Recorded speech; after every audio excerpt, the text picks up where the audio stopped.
The air in the 30th floor conference room was worth more per cubic foot than most people make in a year, and it was just as sterile. He pushed the papers across the mahogany expanse, his $50,000 Richard Mille watch catching the light. "Sign it, Catherine." His voice was bored, an order given to a servant. This was Marcus Thorne, a man who didn't request. He dictated. His lawyers, a row of identical gray suits from Skadden Arps, looked on. They saw a trophy wife about to be put out to pasture, but they didn't see her hand.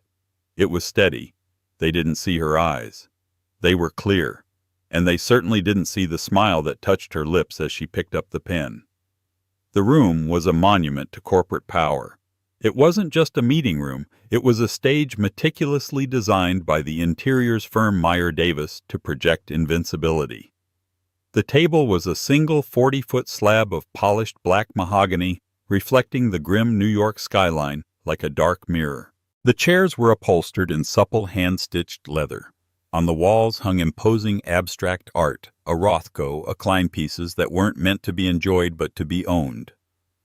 Catherine Brown, soon to be Catherine Rostova again, a name she hadn't used in a decade, sat at one end. She felt impossibly small, but she had learned to project. Today she was not the trembling girl Marcus had discovered. She wore a simple navy blue sheath dress by the row. It was elegant, anonymous, and most importantly, she had bought it herself with one of the few credit cards he didn't monitor. Her blonde hair was pulled back in a severe chignon. No jewelry save the thin gold watch her father had given her, the one Marcus had always tried to replace with a diamond-encrusted trinket from Cartier. At the other end, flanked by his legal team, sat Marcus Thorne. Marcus was a titan, or so the financial magazines called him. He was the founder of Thorne Capital, a private equity behemoth known for its ruthless vulture tactics. He'd buy distressed companies, strip them for parts, and sell the rest for scrap, all while delivering staggering returns to his investors. He was handsome in a cruel, angular way. His bespoke suit from Anderson & Shepherd fit him like a second skin. He exuded an aura of such profound arrogance that it seemed to lower the temperature of the room. His lead counsel, David Cobre, a senior partner at Wachtell, Lipton, Rosen & Katz, slid the final divorce settlement across the table. Cobre was the best a man who didn't argue law. He argued leverage. "Mrs. Thorne," Cobre began, his voice a smooth, expensive baritone. "We believe you'll find this equitable. It is, in fact, significantly more generous than the prenuptial agreement dictates." Catherine didn't look at him. Her eyes were fixed on Marcus. He was already checking his phone, bored with the proceedings. He'd already moved on.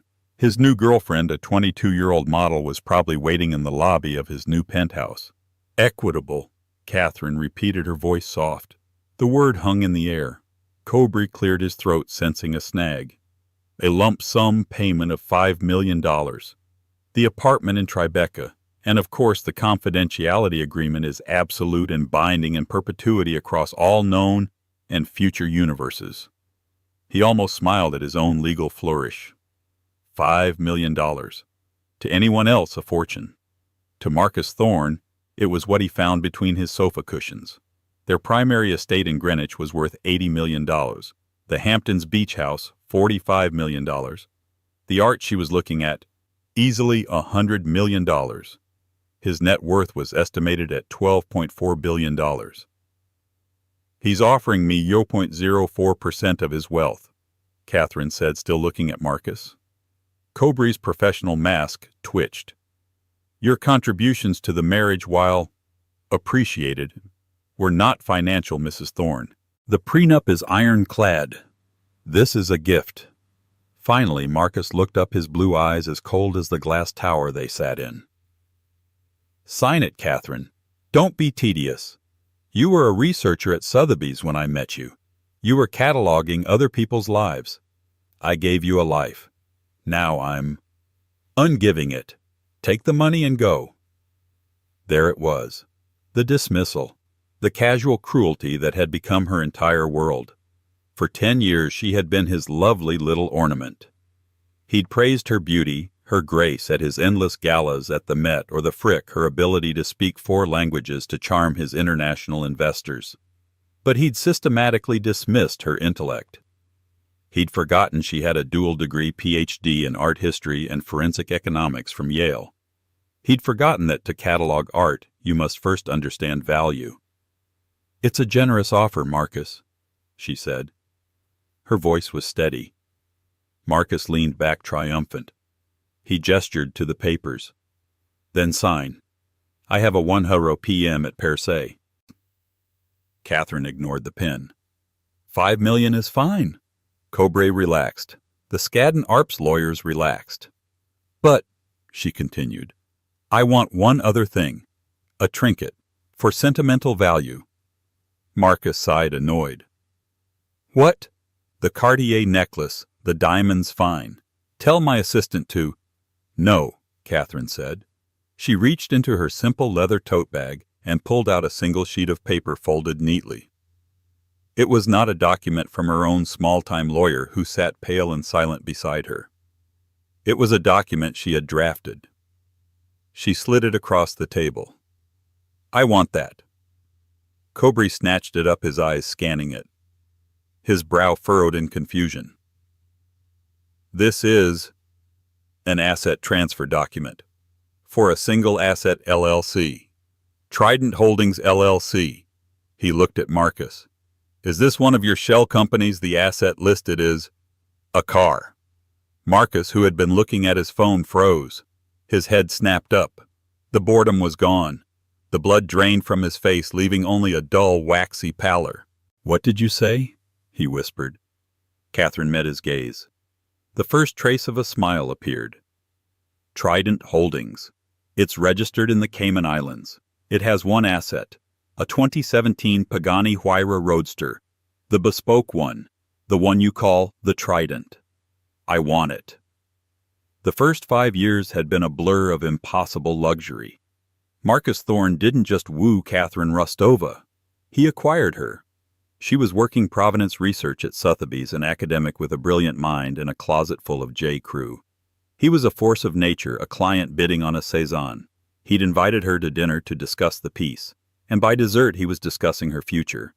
He'd swept her into a world of private jets, spontaneous trips to Lake Como, and front-row seats at Milan Fashion Week. He bought her a new wardrobe, taught her which designers to wear Loro Piana for daytime, Oscar de la Renta for evening, and which artist to name-drop. She was intelligent, a quick study. She became the perfect Thorne wife. But the guilt began to flake. Marcus wasn't a partner. He was a curator. He curated her friends, her schedule, her opinions, her PhD in economics. Adorable, he'd called it. "But you don't need to worry your pretty little head about numbers anymore, darling. I have people for that." He isolated her. Her friends from academia faded away, intimidated by the armed guards at the Greenwich estate. Her family, humble and hard-working, were treated as novelties, then dismissed. She was alone, surrounded by staff in a 30,000-square-foot museum of a house. The cruelty at first was subtle. He'd correct her in front of his powerful friends. Catherine meant to say. He'd begin cutting her off. He'd undermine her charity work, changing her chosen foundation at the last minute to one of his own preference. Then came the infidelity. It was as casual and frequent as his stock trades. She'd find receipts from the bungalows at the Chateau Marmont, or a stray earring so cliché in the pocket of his tuxedo. When she first confronted him, he didn't even deny it. "Catherine, don't be provincial," he'd scoffed, adjusting his tie. "I am a man of significant appetites. It means nothing. It's just friction. You are my wife. That is a position, a title. Behave accordingly." She'd shattered. She'd spent weeks and a days weeping in a house so large no one could hear her. She considered leaving. She'd even met with a lawyer, a kind woman who had taken one look at the prenuptial agreement and blanched. "Catherine," the lawyer had said gently, "this was drafted by Wachtel. It's not a prenup. It's a declaration of unconditional surrender. He designed this to leave you with nothing. His assets are locked in a Byzantine network of offshore trusts and LLCs that are completely insulated from marital claims. The infidelity clause is actually reversed. It states that any emotional disturbance or public scandal caused by you would void your settlement. If you make a scene, you get zero. You get your clothes, and that's it. Catherine had returned to the Greenwich prison. She was trapped, defeated. The turning point didn't come with a bang. It came on a Tuesday. Marcus was supposedly in Hong Kong. Catherine was in the library trying to read when she heard a familiar laugh from the pool house, a high-pitched, girlish giggle. She walked across the manicured lawn. The lights were on. Through the glass doors she saw him. Marcus, very much not in Hong Kong, was pouring champagne. With him was a young woman in a bikini. It was her cousin, Anya, the 19-year-old she'd paid to fly over from Europe to give her a taste of the good life, to help her with college applications. Catherine stood there frozen as Marcus kissed her. Not a peck, a deep, lingering, possessive kiss. He then saw Catherine through the glass. He didn't flinch. He didn't pull away. He held her cousin tighter, raised his glass in a toast, and smiled. It wasn't the betrayal that broke her. It was the disrespect, the sheer bottomless contempt. He hadn't just cheated. He had defiled the last simple good thing in her life, her family. Something inside Catherine didn't just break, it hardened. The weeping woman died on the lawn that night. The tears dried, replaced by a cold, clear, diamond-hard focus. He thought she was a pretty little idiot. He thought she was an ornament. He'd forgotten she was a researcher. He'd forgotten she had a PhD in spotting exactly where and how value is hidden. She turned around, walked back to the main house, went straight to his private study, the one she was forbidden to enter, and sat down at his desk. "All right, Marcus," she whispered to the empty room. "You have people for numbers." "But so do I." Her war began. For the next 18 months, Catherine Brown lived a double life. To Marcus and his world, she was the perfect, placid wife. She was more beautiful, more serene, more attentive than ever. She planned his parties, charmed his investors, and acted for all the world like a woman who had accepted her gilded cage. Marcus, seeing her newfound compliance, grew bored and even more careless. He left his laptops open, his private server unattended. He saw her as furniture, and you don't hide things from a chair. But at night, when the 30,000-square-foot house fell silent, Catherine was at work. Her PhD in forensic economics wasn't just about art. It was about tracking dark money, understanding shell corporations, and finding the digital fingerprints on illicit transactions. She'd once tracked a stolen Caravaggio through 3 continents by following the whisper of data from Swiss bank accounts to Panamanian law firms. Marcus Thorne's corporate structure was a fortress, but he'd made one mistake. He assumed the fortress only needed to protect him from the outside. Catherine was already inside. She started in his study. He used a state-of-the-art biometric locked server for his Thorne Capital business. She couldn't touch that. But for his personal empire, the web of assets hidden from the IRS, the SEC, and his wife, he used a separate private server, hidden behind a false panel in the library. He thought it was clever. It took her 3 weeks to get past the first firewall. She used social engineering. She watched him. His password, she reasoned, would be built on ego.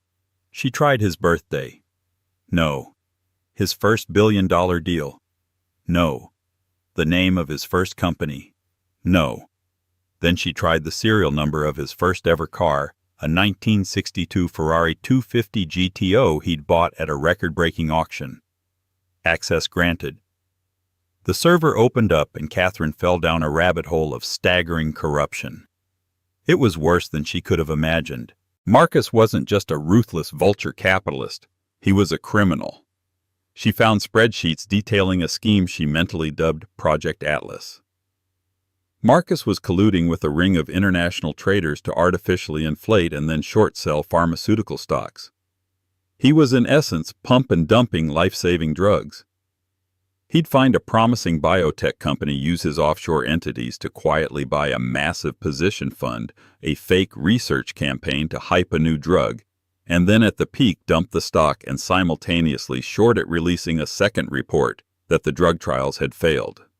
He wasn't just making millions. He was destroying companies and, in the process, the hopes of sick people. He was gambling with lives. Catherine's hands shook, but not with fear, with rage. This went beyond her own humiliation. This was monstrous. She began to copy everything. She bought a series of untraceable encrypted solid-state drives. Night after night she downloaded emails, encrypted messages from a secure app called Signal, wire transfer confirmations, and secret ledgers. She compiled it all into a meticulously organized collection she named the Anya file, a little reminder of what started this. She needed to find her leverage. If she just released this, Marcus would be destroyed, but his lawyers would tie her to it. They'd claim she was a disgruntled wife fabricating evidence. She needed something that would prove her case, something that would get her out, and something that would punish him in a way he understood. She dug deeper, tracing the flow of money from Project Atlas. It was a labyrinth. The money flowed from Thorn Capital to a trust in Liechtenstein, then to a bank in Cyprus, then split into a dozen smaller accounts before finally landing in a series of anonymous shell companies in the Cayman Islands. And one name kept appearing over and over: Trident Holdings, LLC. It seemed to be his personal slush fund, the final destination. She searched the Cayman corporate registry. Trident Holdings was registered as a single-asset entity. Its purpose: to hold and maintain luxury collector vehicles. Catherine smiled. She knew exactly which vehicle. The Trident. It was his baby, a $4 million one-of-a-kind Pagani Huayra Roadster with a bespoke carbon fiber body and an interior stitched with platinum thread. He'd flown to Italy half a dozen times to oversee its creation. It wasn't just a car to him. It was a symbol of his virility, his power, his connoisseurship. He loved it more than any human being. She kept digging. And then she found the final devastating piece of the puzzle.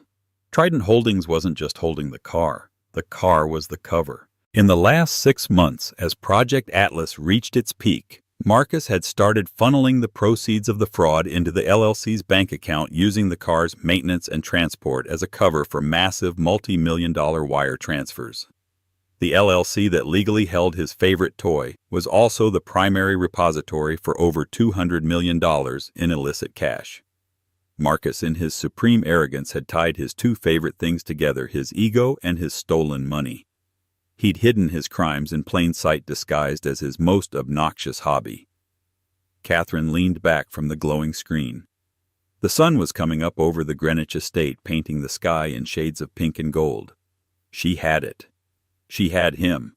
She didn't just have leverage for a divorce. She had a nuke. The question was how to use it. She didn't just want money. She'd seen what money did. She wanted justice. And she wanted to see the look on his face when the ornament he'd dismissed dismantled his entire world. She closed the laptop, went upstairs, and got into bed next to her sleeping husband. She didn't sleep. She just lay there watching him, and for the first time in a decade she smiled. The silence in the Wachtell Lipton conference room was no longer sterile. It was toxic. It stretched for 10 seconds, then 20. David Cobry, the unflappable legal shark, was staring at the one-page asset transfer document as if it were written in ancient Sumerian. Trident Holdings. Cobry repeated, his legal mind racing, trying to find the trap. Mr. Thorne, what is this asset? It's not on the marital balance sheet you provided. Marcus Thorne was rigid. His face was a mask of polite fury. He had built an empire on the principle of never being surprised. And his wife, his trophy, had just blindsided him in a room full of his own billion-dollar lawyers. It's a holding company, Marcus said, his voice dangerously low. A trinket, as she said. It holds a car. A car. Cobry looked relieved. Just a car, Mrs. Thorne. We can easily assign a value to the vehicle and add it to your settlement. A 2017 Pagani. Say $3.5 million generous market value. He was already reaching for his pen to amend the main document. No, Catherine said, her voice still quiet, but now it cut through the room like a scalpel. I don't want the value. I want the LLC. I want the asset. Cobry stopped. This was irregular. That's not how this is done. Transferring an offshore entity is complex. It's a tax nightmare. It makes no sense. Why would you want the company? Just take the car. Because I like the name, Catherine said lightly. Marcus snapped. Stop playing games, Catherine. What do you want? I told you, she said, looking him dead in the eye. I want Trident Holdings. You sign that paper, I sign these. It's that simple. Cobry looked at his client. Marcus, is there a problem? It's just a car. Let her have the damn car. Let her have the LLC. It's a $3.5 million concession to close the deal. It's a rounding error. But Marcus wasn't looking at Cobry. He was staring at Catherine, a sickening, dawning horror spreading across his features. He understood. He didn't know how she knew, but he knew she knew. What do you know about that company? He growled. I know it's where you keep your favorite toy, Catherine said. Marcus. Cobry interjected, his voice hardening. Is there something about this asset I should be aware of? You provided us with a full and frank financial disclosure. If this Trident Holdings contains other assets you failed to disclose. The legal malpractice alarm was ringing in Cobry's head. He had built his reputation on his client's honesty, at least their honesty with him. It's nothing, Marcus snapped. It's a clean entity. It holds the car. That's it. He was lying. And he was a terrible liar. He never had to be good at it. He usually just bullied his way through. Then sign it, Catherine said. This is blackmail, one of the younger Skadden lawyers blurted out. Catherine's own lawyer, Rebecca Shaw, a quiet, ruthless bulldog Catherine had hired from a small boutique litigation firm, finally spoke. It is not blackmail, counsel, Rebecca said, her voice crisp. It is a counteroffer. My client is willing to sign away all claims to a multi-billion-dollar estate in exchange for this one single worthless LLC. An LLC you just confirmed on the record holds nothing but a depreciating vehicle. I'd say that's the deal of the century for Mr. Thorne. The trap was sprung. It was perfect. If Marcus signed, he would be handing Catherine the keys to his entire criminal kingdom. He'd be giving her the bank account with $200 million in it. If he refused to sign, he would be admitting in front of his entire legal team that he had lied. That the LLC was not just a car. That he had hidden marital assets and committed perjury on his financial disclosures. He would be invalidating the entire divorce proceeding, invalidating the prenup, and opening himself up to a full, invasive, court-ordered forensic audit of his entire empire.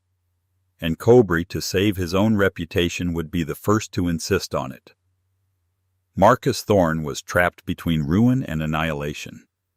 He looked at Catherine, the woman he'd called his little ornament for a decade. Her expression was calm, serene, and completely unreadable. You, he whispered, his voice thick with a hatred so potent it was almost physical. You bitch. Catherine didn't flinch. I've been called worse, mostly by you in your own home. She picked up the expensive gold-plated fountain pen from the center of the table.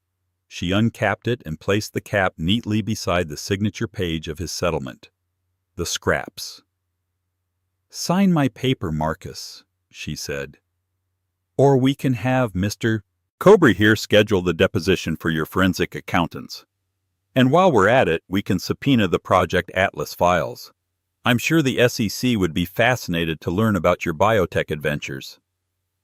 David Cobry's head snapped toward Marcus. Project what? The color drained from Marcus's face. He was white. He was finished. Where is the Anya file? He hissed, his voice barely audible. Catherine's smile widened. "Anya, my cousin." "I don't know what you're talking about, Marcus. I'm just a simple woman who wants her husband's car for sentimental reasons. Now, sign." With a trembling hand, Marcus Thorne picked up the pen. He looked at the asset transfer document. His entire life, his $12 billion empire, his reputation, his freedom, all of it balanced on the tip of this pen. He looked at his lawyers, their faces a mixture of confusion and dawning panic. He looked at Catherine, her eyes as cold and brilliant as the diamonds he'd once draped her in. The click of the nib on the paper was the loudest sound Catherine had ever heard.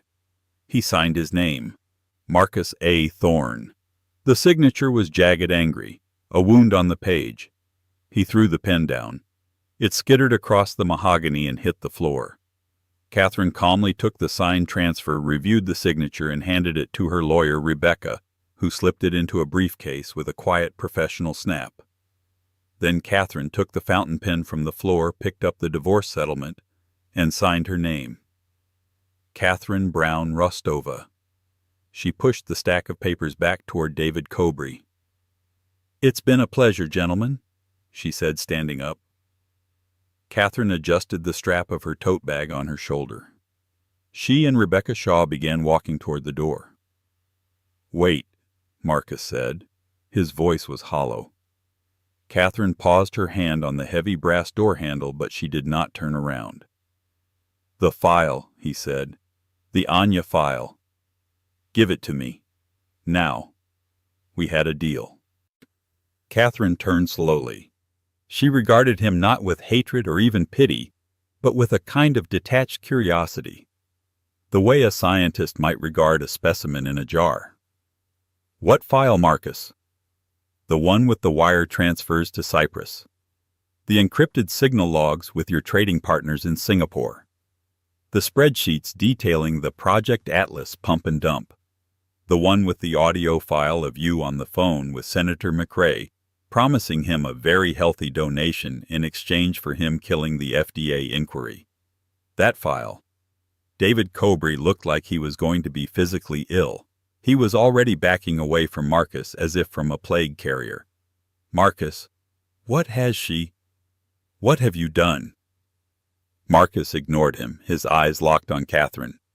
"Give it to me." "Oh, Marcus," Catherine said, and she laughed. It was not a happy sound. It was a sound of pure, unadulterated release. "You still think this is a negotiation. You still think you're in control."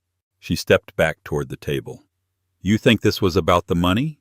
You think I went through all of this? Just for $200 million, I lived in your house for 10 years, Marcus. I could have skimmed that much from the housekeeping budget if I'd had a mind to." She leaned down, placing her hands on the polished table, getting close to him. "This," she said, her voice dropping to a whisper, "was about justice. It was about the families who lost their savings because you shorted their company into oblivion. It was about the patients who died waiting for a drug that you destroyed for a payday. It was about me, the lovely little idiot you humiliated for a decade. And it was about my 19-year-old cousin whose life you tried to ruin just to spite me." "The file," he choked out. "The file." Catherine stood up straight. "The Anya file was delivered by secure courier to 2 places 4 hours ago. The moment my lawyer confirmed your wire transfer for the initial $5 million settlement, the scraps was in escrow. The packages were sent." Marcus's eyes widened in sheer uncomprehending terror. "1 copy," Catherine continued, ticking a finger, "went to Stephanie Avakian at the SEC's Division of Enforcement. I believe she'll be very interested in Project Atlas. I even included a helpful flowchart." She ticked a second finger. "And the second copy, the one with the really juicy bits about Senator McRae and the illegal campaign contributions. That one went to the U.S. Attorney's Office for the Southern District of New York. I'm not sure who's handling it, but the name Preet Bharara seems to stick in my mind. He has such a wonderful reputation for dealing with Wall Street corruption." Marcus Thorne stopped breathing. He was no longer a billionaire. He was a man in a cage, and the bars had just slammed shut. You... He couldn't form the words. What you just signed, Catherine said, gesturing to the paper in Rebecca's briefcase, wasn't a deal. It wasn't blackmail. It was a parting gift. You see, I knew the feds would eventually freeze all your assets. All of them. The houses, the art, the bank accounts. And that $200 million in the Trident LLC. That's evidence. It's gone. They'll seize it by morning. She smiled, that devastating smile returning in full force. But they're not a repo company. They don't care about the car. And since you so very kindly signed the LLC over to me, and I just filed the transfer of title with the Cayman Registry via my lawyer's encrypted portal, the Pagani is mine. The only thing of value you have left in the world that the feds won't get their hands on. She had done it. She had burned his entire corrupt empire to the ground. She had taken everything from him. His money, his freedom, his reputation. And in exchange, she'd left him with a $5 million divorce settlement, and she'd taken his favorite toy. You're ruined, Marcus, she said simply. You're just the last one to know. She turned and walked out of the conference room. Rebecca Shaw followed, closing the door softly behind them, leaving Marcus Thorne alone in his glass tower with his panicked $2,000 an hour lawyers listening to the distant approaching sound of sirens. The elevator ride down from the 30th floor was a vacuum. The silent wood-paneled box descended, and Catherine felt the pressure change not just in her ears, but in her very soul. The 30th floor conference room, with its toxic, pressurized silence of warring egos, had been a battlefield. This elevator was a decompression chamber. Beside her, Rebecca Shaw was completely still, her gaze fixed on the glowing descending numbers. Her face, which had been a mask of prosecutorial steel upstairs, was now pale, the adrenaline draining away, leaving only a profound, vibrating awe. The doors chimed softly, a polite, almost comical sound after the magnitude of what had just transpired. They opened onto the vast, cavernous lobby of the 51st Street Tower. It was a cathedral of gray-veined marble and towering, lifeless ficus trees. Men and women in expensive suits rushed past, their eyes glued to phones, their minds on trades and meetings, oblivious to the fact that one of their gods had just been struck from the sky. Catherine and Rebecca walked in unison, their heels clicking in a sharp, steady rhythm on the polished stone. They stopped near the revolving doors, a small island of stillness in the rushing current of high finance. "Well?" Rebecca said, her voice low. She adjusted the heavy leather briefcase that contained the single most expensive piece of paper in New York City. That was... She searched for the word. Biblical. I've seen hostile takeovers. I've seen corporate raids. What you just did, Ms. Rostova, that was a regime change. You were essential, Rebecca. You never flinched, Catherine said, turning to her. Rebecca gave a short, sharp nod. The professionalism was back, a shield slamming into place. As of this moment, our attorney-client privilege is a fortress. But I'm going to my office. I am taking every piece of digital and physical communication we have ever shared, and I'm going to have it professionally incinerated. My retainer was paid in full from the escrow account. Our communications never existed. I understand, Catherine said. For all intents and purposes, Rebecca continued, I was a simple divorce attorney who negotiated a modest settlement against an ironclad prenup. You are a client I will never speak of or to again. Do you understand me? Perfectly. Good. Rebecca extended a hand. Her grip was firm, dry, and strong. I don't know where you're going, Ms. Rostova, but I suspect you will do just fine. The same to you, Rebecca. They released their grip. It was a final, silent acknowledgement. Two allies in a covert war now dissolving their pact. Rebecca Shaw turned left, her sensible heels clicking toward the subway entrance, disappearing back into the anonymous workaday world. Catherine turned right. She pushed through the heavy glass of the revolving door, and the city hit her. The air wasn't the sterile, filtered, temperature-controlled atmosphere of Marcus's tower. It was real. It was sharp, cool, and alive, smelling of damp pretzels, diesel exhaust, and the faint, sweet scent of roasted nuts from a street cart. For 10 years she had moved through this city in the armored bubble of a chauffeured Maybach. Now her feet were on the pavement. She was just another woman in a navy dress, and the anonymity was the most intoxicating, luxurious feeling she had ever known. She didn't hail a cab. She walked. She walked the 2 blocks south and 1 block east, her pace quick and purposeful. She arrived at the discreet, unmarked entrance to the private subterranean garage. It was less a parking garage and more a bank vault, a climate-controlled concrete fortress where Marcus kept his city cars, the vehicles too rare and expensive to be left at the Greenwich estate. She pressed the intercom. A moment later a buzzer sounded and a heavy windowless steel door slid open. She descended the concrete ramp into the quiet, brightly lit space. It was silent save for the hum of industrial-grade ventilation. A row of sleeping beasts sat under custom-fitted silk covers, a black Rolls-Royce Phantom, a silver Aston Martin DB11, a vintage Ferrari 275 GTB in classic red. The attendant, a man in his 50s named Miguel, came out of his small glass booth wiping his hands on a rag. He looked surprised, then nervous. Catherine was never here, and she was never here alone. "Good afternoon, Mrs. Thorne," he said, a note of caution in his voice. He was a good man, a man Marcus treated like a piece of the furniture, a man Catherine had always made a point to ask about his children. "It's Ms. Rostova now, Miguel," she said, her voice kind but firm. It was the first time she had used her maiden name with a stranger. It felt solid, correct. Miguel's brow furrowed in confusion. "Oh, is Mr. Thorne joining you?" He did not call down. "No, he's not," Catherine said. She reached into her simple leather tote bag. "I'm afraid I won't be Mrs. Thorne's problem any longer. And Mr. Thorne won't be mine." She pulled out the single key fob she'd taken from Marcus's desk drawer 3 months prior, the one he'd spent a week raging about blaming the idiot staff for losing. And she pulled out the folded, notarized asset transfer document. "I'll be taking the Trident today, Miguel, permanently." Miguel's eyes went wide with a sudden, genuine fear. He physically recoiled. "Ms. Rostova, I cannot. Please, you know the rule.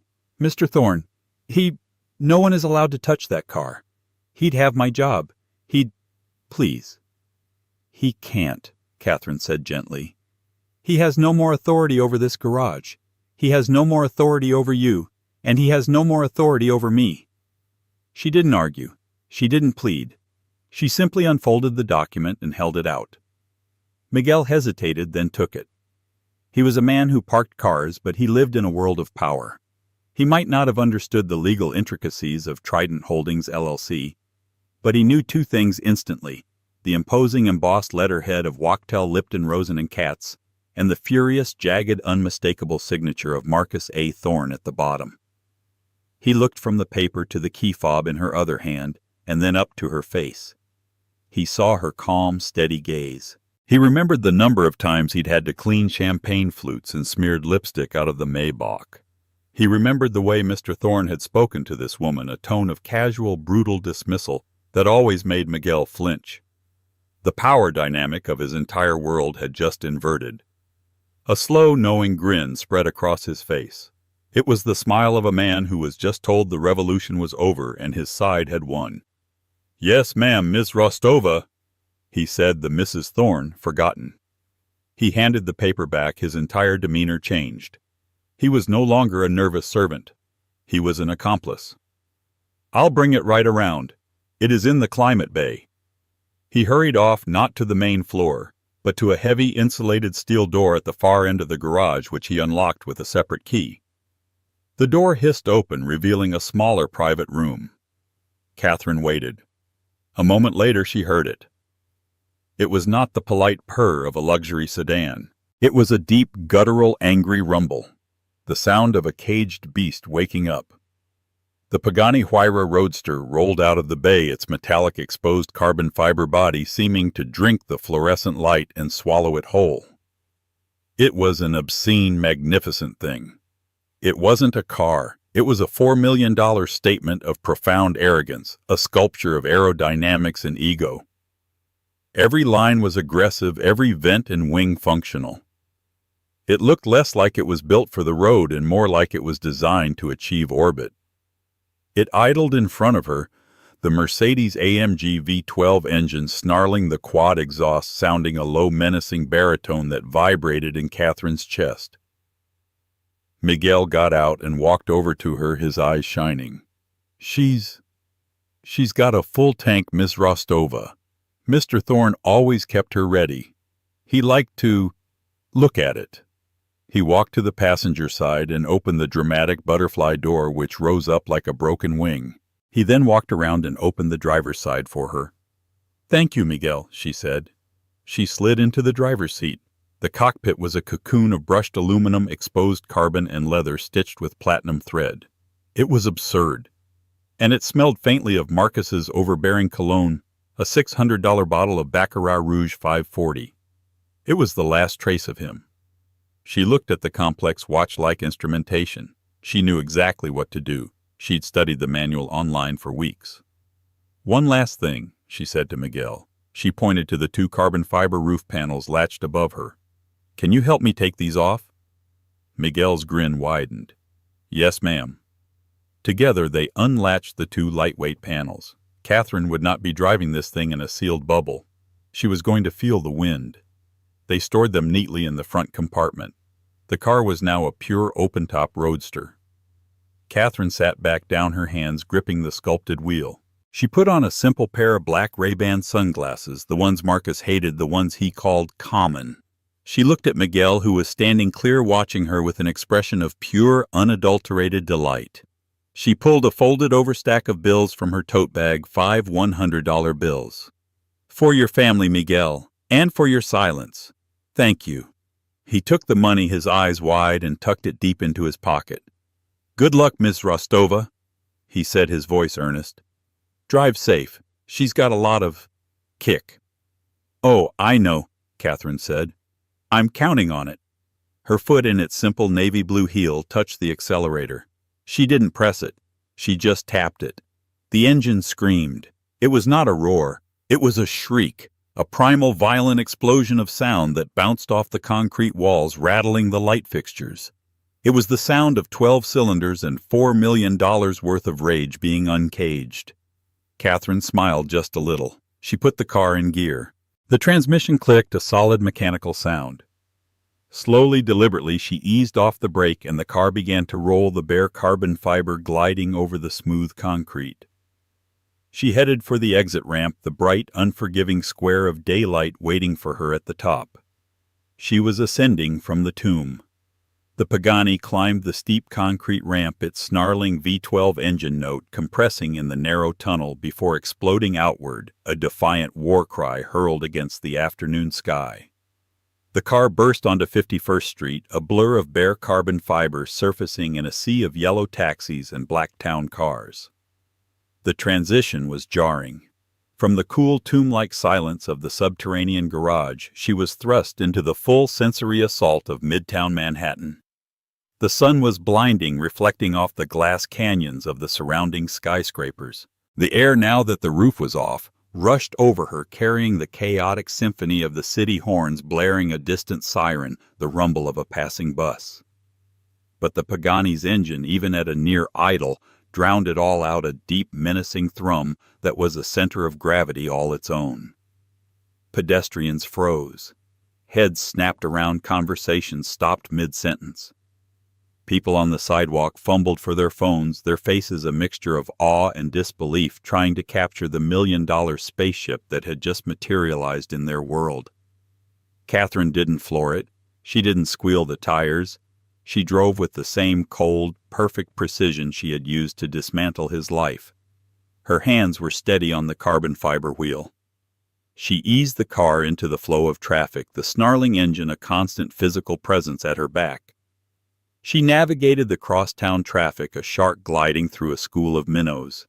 She drove 1 block and turned onto Park Avenue. She pulled to a stop at the red light at 52nd Street. The light was long, and there, directly across the intersection, was the tower. Her eyes lifted from the road to the gleaming dark glass facade of Marcus's headquarters. She looked up past the 10th floor, past the 20th, to the 30th floor conference room. His window, the one that looked south down the magnificent canyon of Park Avenue. She knew he'd be there. He was a creature of ego, and his ego would have demanded he watch.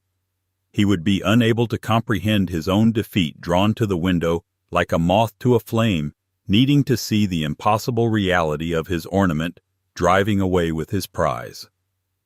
And there he was, a small dark silhouette, rigid and unmoving, pressed against the glass. Even from 30 floors down she could feel the rage. It was a palpable, pulsing thing, a dark energy radiating from the tower, a silent, primal scream of a king who had just been checkmated by a pawn. He was trapped in his glass box, his empire collapsing around him, his lawyers likely already screaming at each other about malpractice and full disclosure. He was a prisoner watching his freedom drive away. Catherine sat in the open cockpit, her face turned up toward his. She was exposed to the air, to the city, to him. She didn't hide. She wanted him to see her calm, to see her in the driver's seat of the one thing he loved, the $4 million symbol of his illicit power, the very asset he'd tried to hide. The light turned green. Catherine didn't look up at him again. She looked forward. She pressed the accelerator. The Pagani leapt. It did not accelerate. It detonated. The 754 horsepower engine screamed, the rear tires bit the asphalt, and the force of the launch pinned her to the leather seat. The sound was a glorious, defiant shriek that ripped through the polite hum of Park Avenue, a sound of pure, unadulterated power. It was the sound of his power, now hers, and she was using it to leave him behind forever. She shot down the avenue, weaving through the traffic with an economist's precision. 51st, 50th, 49th. In the small vibrating side view mirror she caught a glimpse of her own reflection. Her blonde hair, which had been in a severe controlled chignon, was coming undone, torn loose by the wind rushing into the open cockpit. Strands of it whipped across her face, stinging her cheeks. Her eyes, hidden behind the common Ray-Bans, were clear and bright. And on her lips there was a smile. It wasn't a smile of joy or even of giddy victory. It was a smile of peace. The smile of a researcher who had finally, after 10 long years, balanced the equation. The smile of an architect who had just stepped back to watch her perfectly designed, inescapable prison snap shut on its intended occupant. She wasn't driving into the sunset. She wasn't driving to a new apartment in Tribeca. She was driving straight toward the Lincoln Tunnel.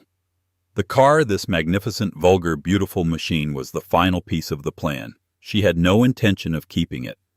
Driving it felt like sitting in his skin.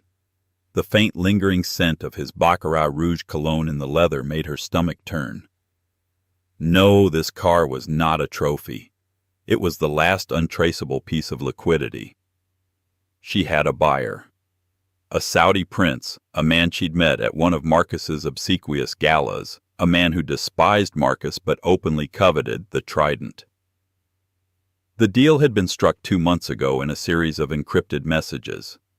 A private cargo flight was already booked and waiting at a private hangar at Teterboro Airport. The wire transfer for $4.2 million a premium for its story was already waiting in a new bank under a new name in a Swiss canton that did not ask questions. Catherine Rostova wasn't just an ex-wife. She was an architect. She had designed his prison, and she had designed her own escape funded by his own arrogance. As she sped toward the tunnel, the magnificent New York skyline retreating behind her, she reached over and pressed a button on the complex console. The stereo system came to life. It was set to his station, of course. A blast of classical music filled the cockpit. Vivaldi's The Four Seasons. Summer. She turned it up, loud. The frenetic, stormy strings of the Presto movement mixed with the roar of the V-12, a perfect soundtrack for her liberation. For the first time in a decade, she let her head fall back against the headrest, closed her eyes for just a second, and let the wind and the music wash her clean.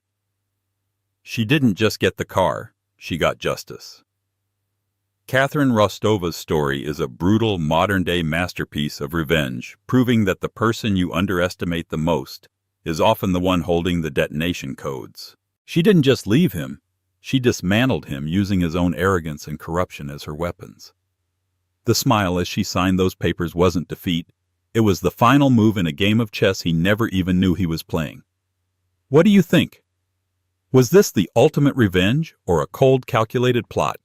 Catherine burned his empire to the ground and drove off in the ashes. If you love this story of power, betrayal, and ultimate vindication, please hit that like button. Let us know in the comments what you think Marcus Thorne's first day in prison was like. And don't forget to share this with anyone who loves a story where the queen finally topples the king. Most importantly, subscribe to our channel. We have so many more stories like this one coming your way, and you won't want to miss a single one. Husband betrays pregnant wife for mistress. She leaves and marries a millionaire, leaving him in regret. In the opulent streets of Manhattan, where fortunes are flaunted and reputations built or shattered by a single rumor, a dark secret would soon erupt into a massive scandal. Tristan Harrington, a charismatic millionaire property tycoon, was the envy of high society. With his elegant wife, Camilla Harrington, pregnant with their first child, he appeared to have it all. But beneath the surface of glitzy parties and ritzy penthouse soirees, Tristan's forbidden desires lured him into a damning affair. When Camilla discovered the betrayal, she did more than simply walk away. She took her shattered heart and rebuilt an empire by marrying a billionaire who changed her life forever. Tristan Harrington was born into privilege as the eldest son of Charles Harrington, a real estate titan who had single-handedly erected some of the most prestigious buildings across New York City. While Charles had expanded his empire with ruthless savvy, Tristan spent his youth in boarding schools, groomed to be the heir to this glittering legacy.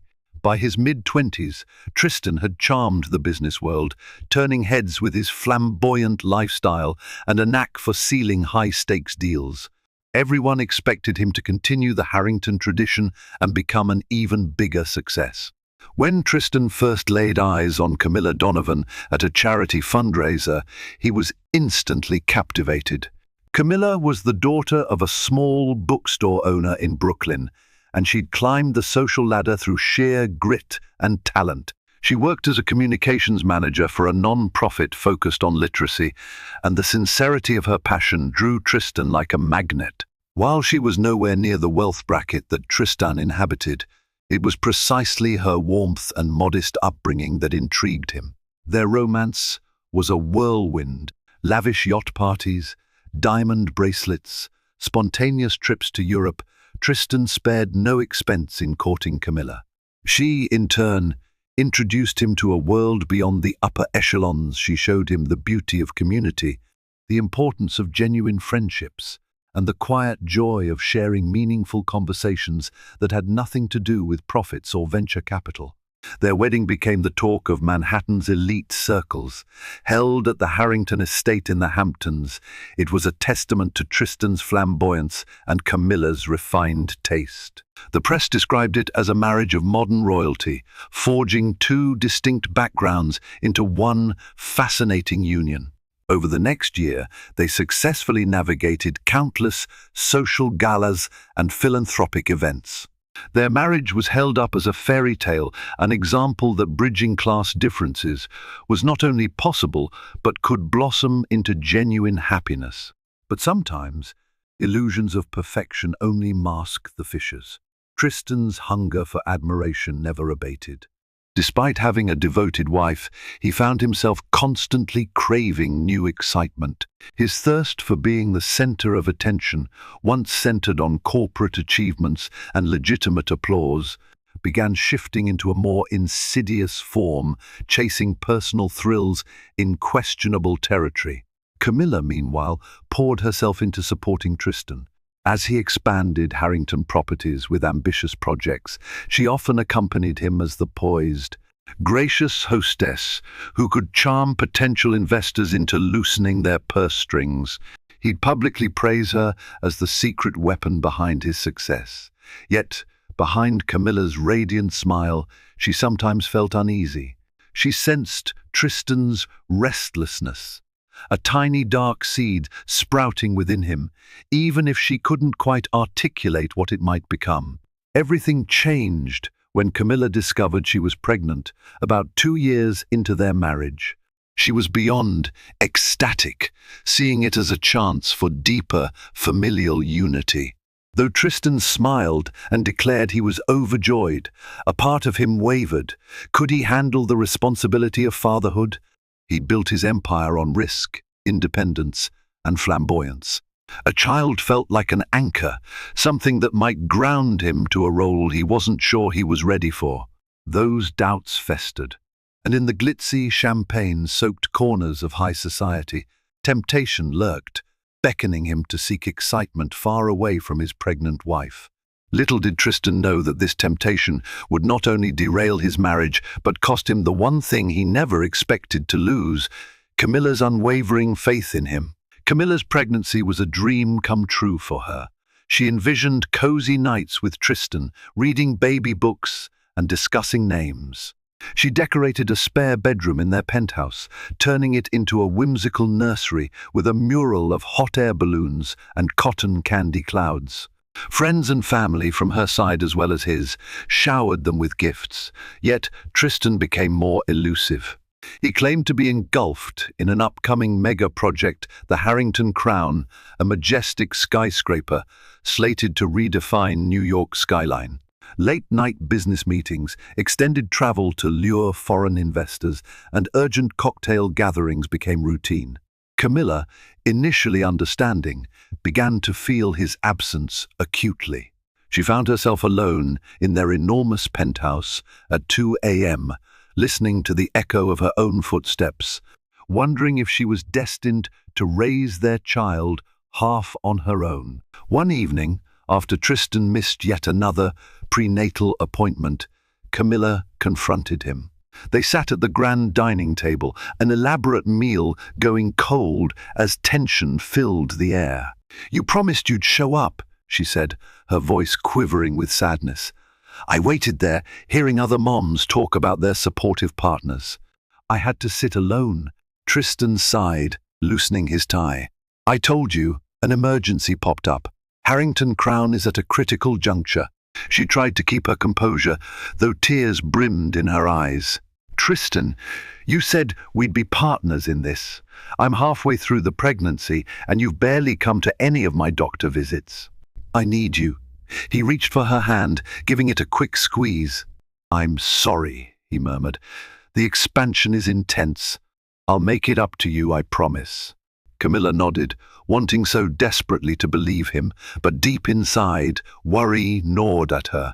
She didn't have a clue that work was only part of the story. The rest of it began to unfold in secret spaces that Tristan frequented, a members-only lounge, hush hotel suites, and late-night private parties. And at the center of this new swirl of thrill-seeking was Chloe Westwood, a striking, sophisticated consultant hired to streamline his upcoming tower's design concept. Chloe was everything Camilla wasn't: flamboyant, provocative, and with a taste for danger. She'd already made a name for herself in the art scene, rumored to be intimately involved with more than one wealthy patron. When Tristan crossed paths with her, sparks ignited. Perhaps it was her bold charm, or her refusal to cower before his status. Perhaps it was the way she teased him about Camilla's girl-next-door vibe, pushing him to explore an edgier, less restricted self. Regardless, Tristan found himself gravitating toward Chloe's orbit. At first, it was business dinners discussing architectural themes for Harrington Crown, but her magnetism made him linger, stepping into a moral grey zone. Camilla sensed a shift in Tristan's mannerisms. He grew more guarded with his phone, texting after midnight, smiling at messages he never showed her. He began wearing a new brand of cologne, strong, uncharacteristically spicy. If she asked about it, he just shrugged. She felt a tension that even her best friend, Melanie Park, noticed at a casual lunch. "Honey," Melanie said gently, "you deserve a partner who's present, especially now." Camilla forced a brittle smile. "It's just a busy period for him. It'll get better." But a voice inside her wasn't so sure. She was right to be suspicious. The illusions of Tristan's perfect life were unraveling, one clandestine encounter at a time. Tristan's affair with Chloe Westwood escalated dangerously fast. Their flirtations turned into passionate trysts in five-star hotel suites. She would whisper sweet deceptions into his ear, telling him how dull and predictable the world of proper wives and stable marriages could be. Tristan, fueled by adrenaline, reciprocated with lavish gifts, a diamond bracelet here, a sleek sports car there. Chloe never asked for them outright, but her eyes gleamed whenever he offered, encouraging him to keep pushing boundaries. All the while, Camilla grew lonelier, her pregnancy progressing without the emotional support she'd anticipated. She started noticing contradictions in Tristan's schedule. On nights he claimed to be at the Harrington Crown site, she would find pictures on social media of him at an exclusive lounge, glass in hand, standing beside a woman with glossy hair. Faces were often obscured by strategic angles or group shots, but it was enough to stoke her worst fears. One afternoon, as she was organizing Tristan's closet, she discovered a hotel keycard in the pocket of one of his jackets. She felt her heart pound. He had specifically told her the previous night he'd worked until midnight at the construction office. Why then a key to the Fairmont Regency? A wave of nausea overcame her, and it wasn't just from pregnancy hormones. Camilla confronted Tristan that evening. They were in their sunlit living room with panoramic views of Manhattan's skyline, the same place they once curled up, dreaming about their family's future. She handed him the key card, her eyes full of betrayal. "What is this?" she asked, voice trembling. Tristan froze for a second, then forced a casual laugh. "Camilla, you're not suggesting." She cut him off. "Don't insult me by denying it. I know you weren't at the site that night. I've seen pictures of you with some woman, your arms around her, laughing. You've been lying." His face paled. "I can explain. I'm listening." And so, Tristan spun a half-truth. He claimed that Chloe was a business associate from overseas, that he needed to wine and dine her to secure investment for Harrington Crown, and that he was sorry for the deception. The hotel suite was a courtesy for an important guest, he insisted, and we might have had a few drinks, but it was all business. "I didn't tell you because I didn't want you to worry." Camilla stared into his eyes, tears streaming silently. She yearned to believe him, but the intangible sense of betrayal gnawed at her. Yet, deep down, her love for him was still strong. She told herself that as long as he denied a physical affair, maybe she could forgive. She placed the key card on the table, exhaled shakily, and turned to her husband. "If there's more to it," she whispered, "be honest, Tristan. I'm pregnant with your child." "Don't you think I deserve the truth?" He swallowed hard.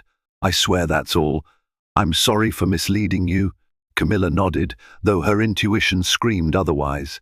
From that day on, she lived in a realm of suspicion, scanning credit card statements, checking Tristan's phone logs. The strain on her emotional well-being was immense. At prenatal appointments, her obstetrician expressed concern about her elevated blood pressure. Stress was taking its toll. Only one person recognized the danger for what it was, Melanie Park. She discovered, through a mutual acquaintance, that Chloe Westwood wasn't some random investor. She was a well-known presence in certain circles, rumored to be a muse for wealthy men. Concerned, Melanie confided in Camilla. "Please, Camilla, you have to protect yourself. Chloe is not who Tristan claims she is." A cold wave of dread enveloped Camilla. She realized that her illusions were unraveling. Her entire marriage might be built on a crumbling foundation. But she had no idea just how destructive Tristan's betrayal would soon become. Despite Camilla's suspicions, Tristan and Chloe carried on their affair with reckless abandon. Late-night rendezvous became frequent. Tristan's arrogance grew, fueled by the thrill of leading a double life without being caught, at least not conclusively. The Harrington Crown project served as a convenient cover, letting him justify late meetings and business trips. One fateful Saturday, Tristan and Chloe attended a glitzy charity ball at the historical Metropolitan Grande Hotel.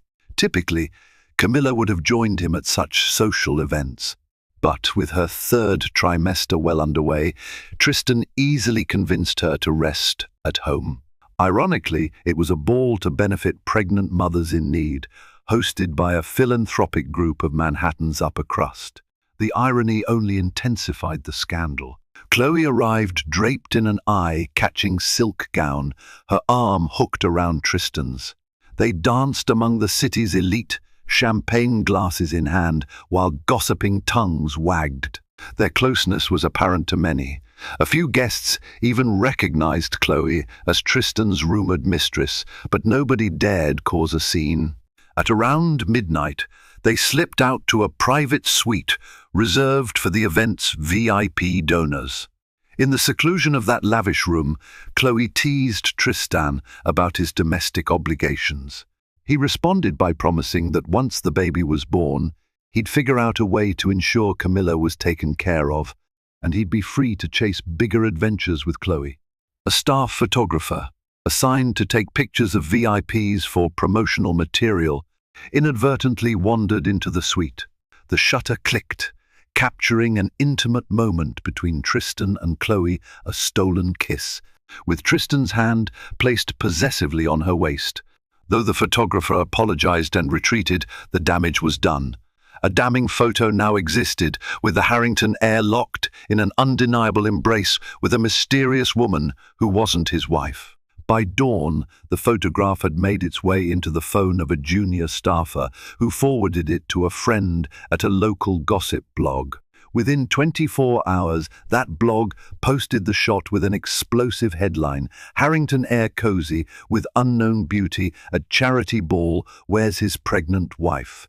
Camilla woke up that Sunday morning to an onslaught of texts and calls, friends, acquaintances, even her hairstylist. Her heart hammered as she clicked the link to the article, her breathing shallow as the photo loaded. There was Tristan, her Tristan, gazing adoringly into another woman's eyes. She felt something inside her shatter, an irreparable crack that roiled into heartbreak and fury. When Tristan finally returned to the penthouse, disheveled and reeking of perfume, Camilla stood in the living room, phone in hand. She didn't shout or weep. She simply showed him the photograph, tears glistening in her eyes. "You said it was just business," she whispered. "Look me in the eye and tell me that's true." He opened his mouth, struggling for excuses, but no words came. How could he spin that photograph into a harmless story? In an instant, Camilla's illusions dissolved. She realized she'd been deceiving herself, trying to preserve a marriage that Tristan had already discarded for lust and ego. She turned away from him, pressing a hand to her pregnant belly. Their baby was due in 2 months, and yet the father had chosen someone else. "I'm done," she said, barely above a whisper. "I can't do this anymore." Tristan reached for her arm, panic swelling in his eyes. "Wait, Camilla, let's talk." She yanked her arm free. "You've done enough talking. Now it's my turn to act." And so, the once idyllic marriage of Tristan and Camilla Harrington lay in ruins, courtesy a single photograph that laid bare the ugly truth.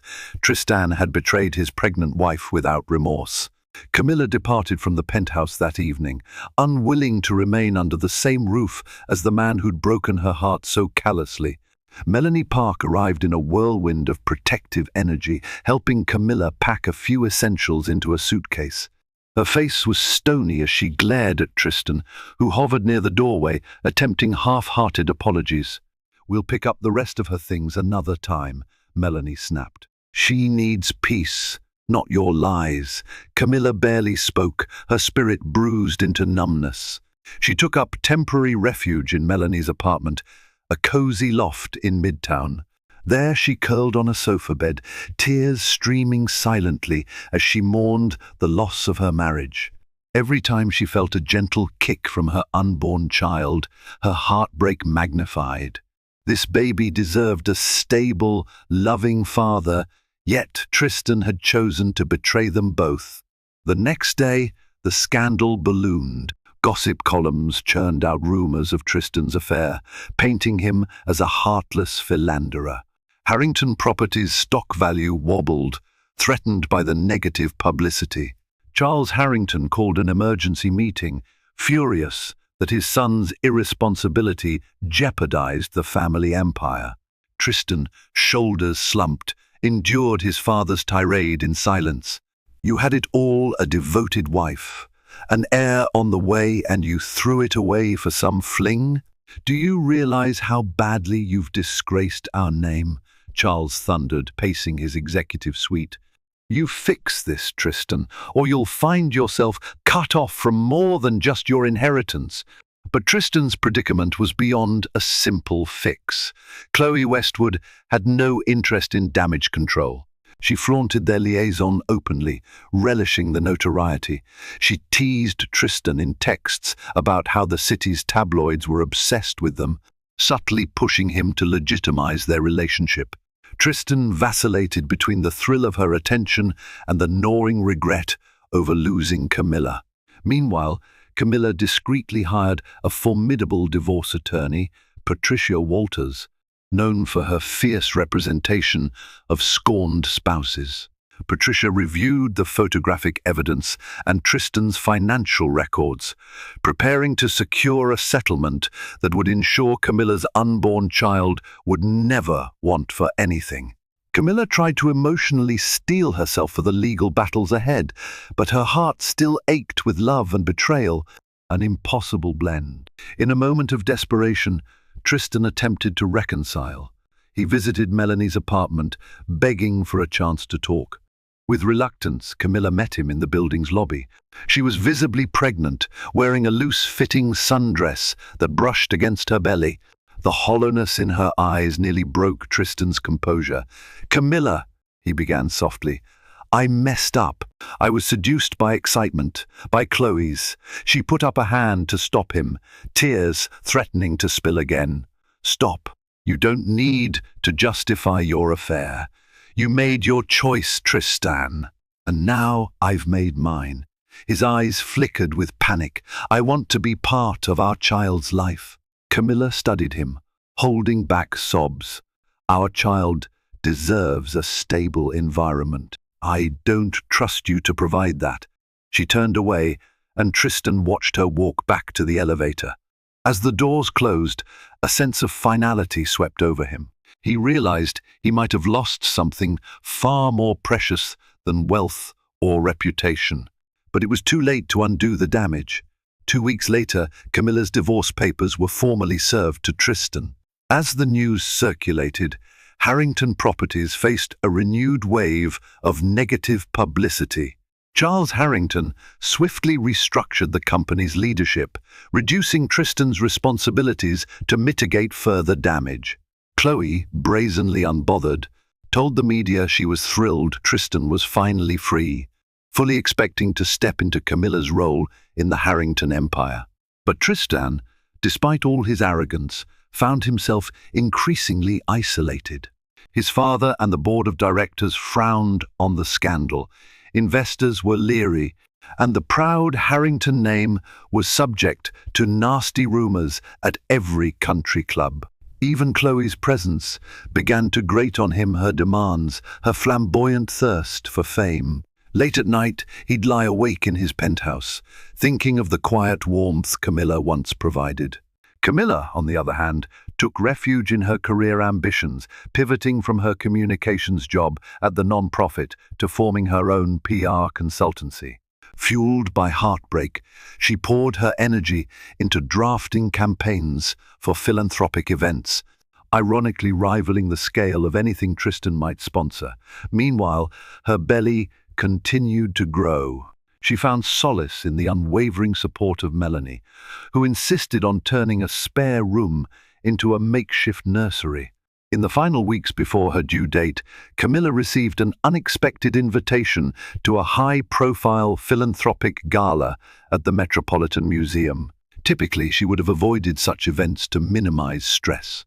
But her curiosity was piqued when she discovered that the evening would feature an awards ceremony for philanthropic entrepreneurs, and she was being honored for her recent achievements in charity marketing. Despite her reluctance, Camilla decided to attend, a decision that would prove fateful. She purchased a graceful black maternity gown that accentuated her growing bump, stepping into the museum's grand marble foyer with composure. The occasional hush fell around her. Some recognized her as the pregnant ex-wife of Tristan Harrington, anticipating a spectacle if he also arrived. But Tristan wasn't there. Instead, the evening introduced Camilla to Alexander Roth, a distinguished billionaire investor known for his sharp mind and low-key persona. Unlike Tristan's flamboyance, Alexander was subdued, almost shy. Rumor had it he'd come from humble origins, building an empire in biotech and sustainable energy. Alexander approached Camilla after her acceptance speech, quietly praising her eloquence and dedication to social causes. Their conversation flowed naturally. He asked about her upcoming motherhood, and she reciprocated with questions about his philanthropic ventures. She felt a warmth emanate from him, a sincerity reminiscent of what she once believed Tristan possessed. Over the following weeks, Alexander sent thoughtful messages, inquiring about her health. They developed a gentle friendship, one unburdened by the shadow of her previous marriage. For the first time in months, Camilla felt seen as a person, not just a pregnant woman carrying scandalous baggage. Meanwhile, Chloe and Tristan's fling began to fray. As the reality of Tristan's losses both personally and professionally sank in, he grew irritable, no longer doting on Chloe's every whim. She, in turn, fumed at his broodiness, complaining that he was no fun once the excitement of tabloid headlines died down. Their nights out turned into petty squabbles. Tristan's thoughts kept drifting back to Camilla, wondering how she was faring in the final weeks of her pregnancy. But every attempt to reach her was rebuffed by her lawyer, Patricia Walters, who made it clear all contact regarding the child will go through legal channels. And so, two parallel journeys emerged, Camilla forging a new path, supported by an unlikely friend in billionaire Alexander Roth, and Tristan wrestling with regret, his illusions of love with Chloe cracking under the weight of reality. Late one night, as thunder rumbled through the Manhattan skyline, Camilla woke to intense labor pains. Melanie scrambled to get her to the hospital, weaving through rain-slicked streets. Between contractions, Camilla clenched Melanie's hand, tears of anxiety and excitement mingling with the anguish. She was about to meet her baby. By the time they reached the labor ward, her contractions were mere minutes apart. Nurses rushed her into a private delivery room. The next few hours blurred into a haze of pain, breathing exercises and desperate prayers. Melanie never left her side, offering cups of ice chips and an unwavering hand to squeeze. Finally, at dawn's first light, Camilla's newborn daughter, Aurelia Donovan, entered the world with a piercing cry. Overcome with emotion, Camilla cradled Aurelia to her chest. She marveled at the tiny fingers, the delicate features. In that moment, her heartbreak over Tristan receded, replaced by a tidal wave of maternal love. News of the birth spread quickly through social media and society's grapevine. Many wondered if Tristan would rush to the hospital to claim paternal rights. To Camilla's surprise, it was Alexander Roth who appeared, discreetly bringing her a bouquet of lavender and offering to cover any hospital expenses. He stayed in the waiting area, not wanting to intrude, yet near enough should she need anything. Tristan only learned of his daughter's arrival the following morning when Charles Harrington burst into his penthouse, brandishing an article, "Camilla Harrington, now Donovan welcomes baby girl." "You have a child," Charles growled, "and you're not even by her side?" Tristan felt a bolt of panic. He'd lost track of Camilla's final weeks. He hurriedly tried contacting Camilla, but she never picked up. He tried calling Melanie, but she blocked him. Desperate, he went to the hospital, only to find Camilla had checked out hours earlier. In a last-ditch effort, Tristan confronted Camilla's divorce attorney, Patricia Walters. She informed him of the legal steps required if he wanted custody or visitation paternity tests. A structured plan. The harsh truth sank in. Camilla wanted no personal contact with him. And Tristan, for the first time, realized the depth of the pain he'd caused. Camilla, safe in Melanie's apartment with baby Aurelia, found her life upended by newborn challenges, late-night feedings, constant diaper changes, the swirl of hormones that left her emotionally raw. Yet she took solace in her daughter's sleepy smiles, her tiny gurgles.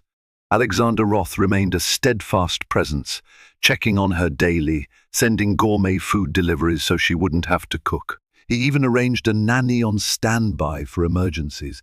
At first, Camilla hesitated to accept too much help from a man she barely knew. But Alexander seemed genuinely kind, never overstepping.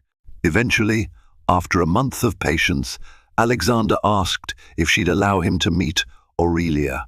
With Melanie's encouragement, Camilla agreed. She was surprised by how naturally he held the baby, his expression marveling as though Aurelia was the most precious treasure. The contrast with Tristan's absence was stark, leaving Camilla with a swirl of gratitude and sorrow. In a quiet moment, Alexander looked at Camilla, sincerity shining in his dark eyes. "If you ever need anything at all, I'm here for you too. No strings attached." Camilla nodded, tears in her eyes. "Thank you. It means more than you know." With each passing day, Tristan's life spiraled further from the fairy tale he'd once lived. In losing Camilla, he realized that everything he valued, stability, genuine connection, even the prospect of fatherhood, had vanished because of his own folly. Harrington Properties, too, demanded more of him than he could manage. Investors grew jittery, uncertain if a man mired in scandal could guide them to success. His relationship with Chloe deteriorated. The superficial glamour that once enthralled him no longer soothed his conscience. When she pressured him to take her on an extravagant European vacation, he snapped, accusing her of being a parasite. Furious, she retaliated with her own brand of cruelty, mocking him for pining after his boring wife and wailing brat. Eventually, Tristan kicked Chloe out of his penthouse, severing ties. She shrugged, unscathed, already moving on to another wealthy target. Tristan was left alone, haunted by the photo of Camilla from their wedding day, a memory of pure, unblemished joy. Desperate, he decided to fight for a role in Aurelia's life. He engaged a new legal team who assured him he had paternal rights. Yet each step of the process forced him to confront Camilla's unwavering stance. She refused to let Aurelia be a pawn in any manipulative game. If Tristan truly wanted to be a father, he'd have to prove it over time and abide by strict visitation rules, initially supervised by a family liaison. Weeks turned to months. Tristan finally arranged a supervised visitation with Aurelia in a neutral setting, a child-friendly counseling center. Holding his daughter for the first time, he felt an overwhelming surge of love and regret. Aurelia stared at him with wide eyes, her sweet innocence oblivious to the turmoil of her parents' lives. Tristan fought tears, realizing the magnitude of all he'd squandered. After the allotted hour, he returned Aurelia to the liaison. As he exited, he spotted Camilla standing in the corridor. She looked more radiant than ever, motherhood softening her features, but there was a quiet resolve in her eyes he didn't recognize. Instead of approaching, he hung back, shame pressing heavily on him. He suspected she might have someone new in her life. Rumors pointed to a certain billionaire's involvement, but he had no moral high ground to question her choices. Back in his lonely penthouse, Tristan stared at the city lights. He used to think the bright skyline was a symbol of conquest. Now it felt like a hollow monument to his failure. His father's last words echoed in his mind.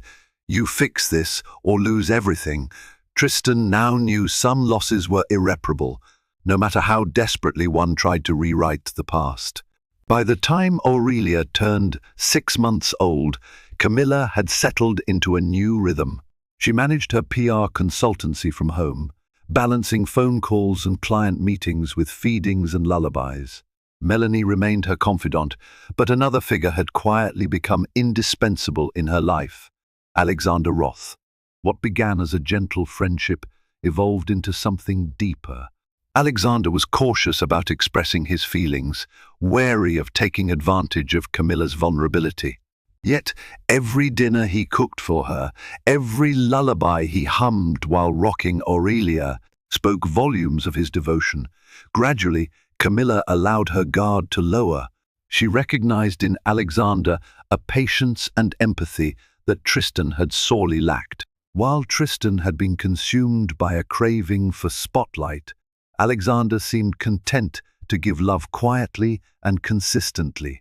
As they grew closer, Camilla realized she was no longer just healing from Tristan's betrayal. She was discovering a different, steadier kind of love.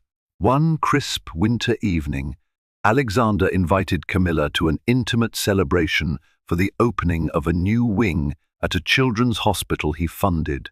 He suggested she bring Aurelia, and Camilla happily obliged. Dressed in an elegant navy gown, Camilla cradled Aurelia in her arms as they toured the facility. Alexander beamed, introducing them to doctors and patients. Watching him help a little boy with a puzzle in the therapy room, Camilla felt a surge of admiration and, yes, affection. They ended the evening at a quiet rooftop terrace, the city's lights shimmering below. Aurelia dozed in her stroller, lulled by the gentle hum of conversation. That's when Alexander turned to Camilla, a note of nervousness in his voice. "I know life has been complicated for you," he said softly, "and I don't want to rush anything.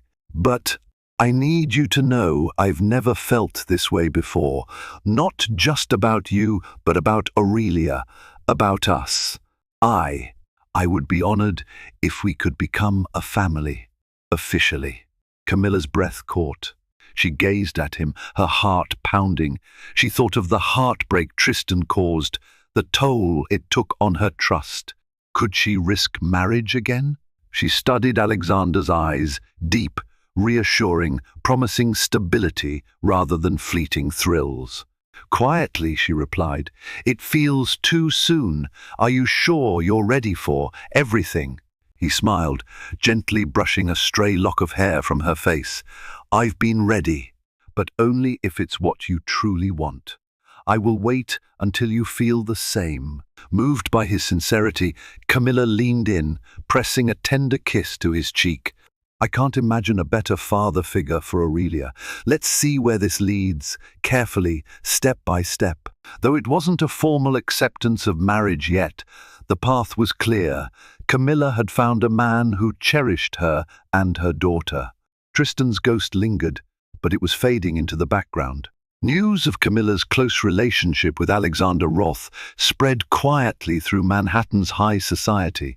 A few saw them dine together at private clubs, exchanging affectionate glances. Rumors swirled that the scorned wife of Tristan Harrington had found not just comfort, but genuine happiness in the arms of a billionaire. The tabloids picked up hints, anonymous snapshots of them leaving the children's hospital or strolling through Central Park with Aurelia.